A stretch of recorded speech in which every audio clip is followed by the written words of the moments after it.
21 Facts about Amedeo Modigliani. 1.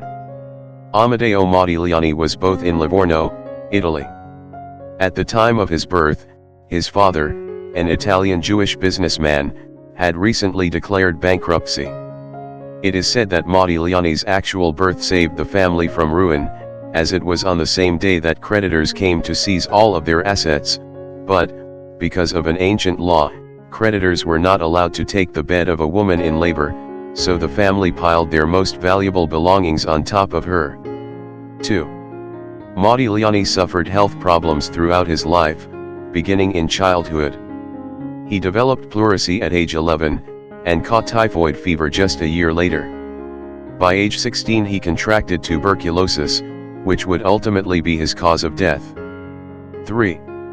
He is known to have begun drawing and painting when still a child, and his passion for art was highlighted when, during his bout of typhoid fever, he began raving during a fever-induced delirium about seeing the old master paintings of Florence. His mother promised to take him to see the paintings herself once he recovered, a promise which she ultimately kept. 4.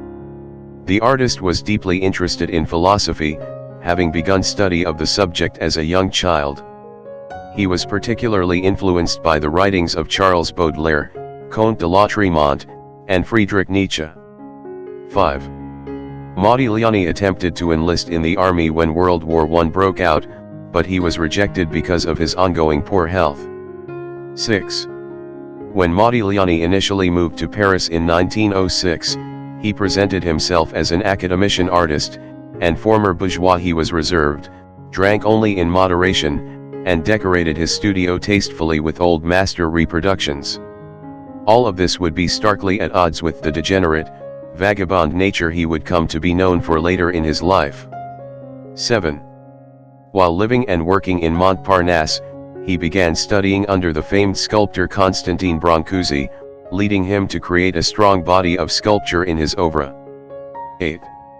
After moving to Paris, Modigliani acquired the nickname Modi, which was a play on the French word maudit, meaning cursed. 9. Fellow artists also working in the Montparnasse neighborhood of Paris frequently were the subjects of his stylized portraits, including Jean Cocteau, Juan Gris, Pablo Picasso, and Diego Rivera. 10. From approximately 1914 on, the artist's drug and alcohol abuse increased greatly. Some scholars have speculated that this was to compensate for as well as mask tuberculosis, a condition that nearly no one in his life was aware. 11. Modigliani completed his first self-portrait in 1915, depicting himself as Pierrot, a recognizable character from the Commedia dell'arte, a clown that is highly associated with the romantic and anguished artist archetype. 12.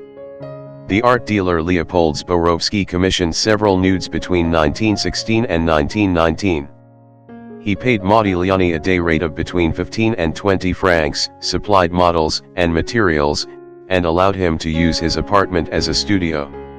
These works are now among Modigliani's most famous. 13. He spent the majority of his life in destitution.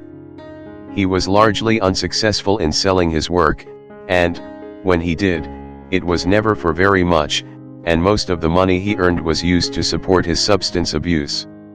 14. Because he spent much of his career impoverished, some scholars have speculated that the stone he used for his sculptures was actually stolen from city renovation sites in Montparnasse. His series of heads are made from the same type of limestone that was being used to refurbish the neighborhood. 15. Modigliani was first introduced to Jean Cocteau, an art student and model, by the sculptor Channa Orloff. They would shortly thereafter move in together and have a daughter, Jean Modigliani. Jean Modigliani was an Italian-French Jewish art historian mostly known for her biographical research on her father, artist Amedeo Modigliani.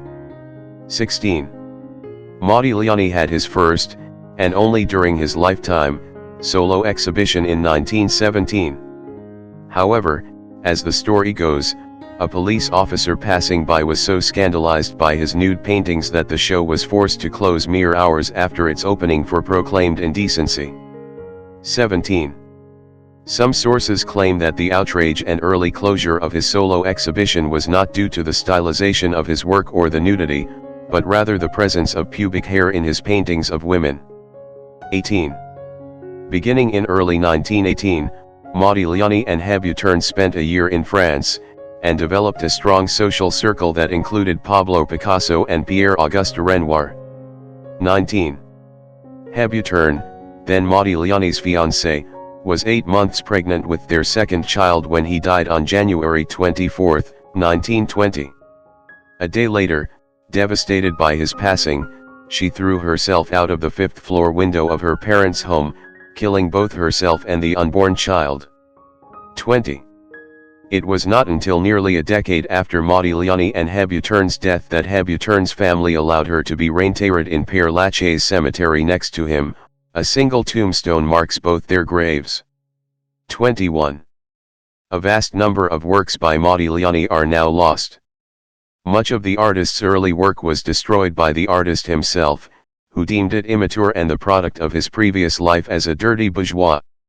Other works were abandoned during his frequent relocations, and others were given to a number of love interests who didn't keep them.